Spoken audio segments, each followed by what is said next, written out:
विजय को तमिलनाडु में लोग भगवान जैसा मानने लगे और इसके पीछे सिर्फ ग्लैमर नहीं है, भरोसा है जो तमिलनाडु की जनता ने विजय में देखा है। आज विजय को तमिलनाडु में लोग सिर्फ सुपरस्टार नहीं मानते, उनके अलग इज्जत है और इसके पीछे गहरा दर्द भी है। दरअसल विजय जब छोटे थे तब उनकी 2 साल की बहन विद्या की मौत हो गई थी और उस घटना ने विजय को शांत और गंभीर बना दिया। आज भी वो अपनी बहन की याद में करोड़ों का दान करते हैं, लेकिन कहीं पर कोई कैमरा या फोटो नहीं होता।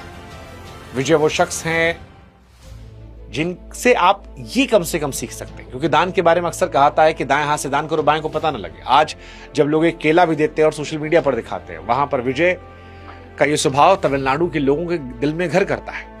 विजय की सिंप्लिसिटी भी लोगों के दिल में घर करती है। वो रात के अंधेरे में खुद कार चलाते हैं, सड़कों पर साइकिल लेकर निकल जाते हैं। 2021 में उनका साइकिल से वोट डालने जाना कोई दिखावा नहीं था, बल्कि जनता के उस गुस्से के साथ खड़े होने का उनका तरीका था जो महंगाई से परेशान थे। वे हजारों बच्चों की पढ़ाई का खर्चा उठाते हैं, प्रचार नहीं करते। विजय की यह संजीदगी, उनकी सादगी शायद उन्हें उनकी मां शोभा चंद्रशेखर से मिली है, जिन्होंने उन्हें जीवन के सबसे कठिन दौर में संभलना सिखाया। और इसी वजह से विजय धीरे धीरे थलापति और फिर तमिलनाडु के लोगों की जान हो गए, क्योंकि तमिलनाडु की जनता ने देखा जब पावर के साथ दया भी मिलती है तो इंसान सिर्फ एक्टर नहीं रहता, वो रक्षक बन जाता है। जयललिता और करुणानिधि जैसे दिग्गजों के जाने के बाद जनता ने विजय में वो रक्षक ढूंढा है जो उनकी बात सुनेगा और शायद उनके लिए खड़ा होगा। लेकिन क्या विजय को यह सक्सेस रातों रात मिल गई?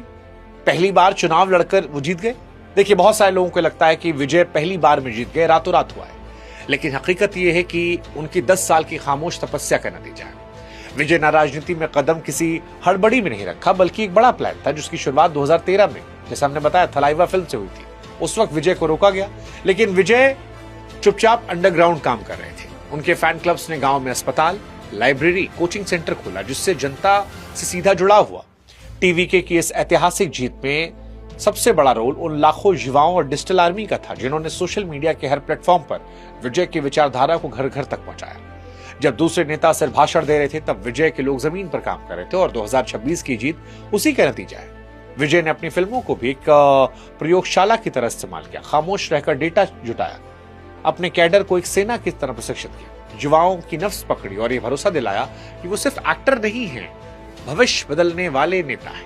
हालांकि विजय को इसमें परेशानियों का सामना भी करना पड़ा, उनके धर्म की वजह से।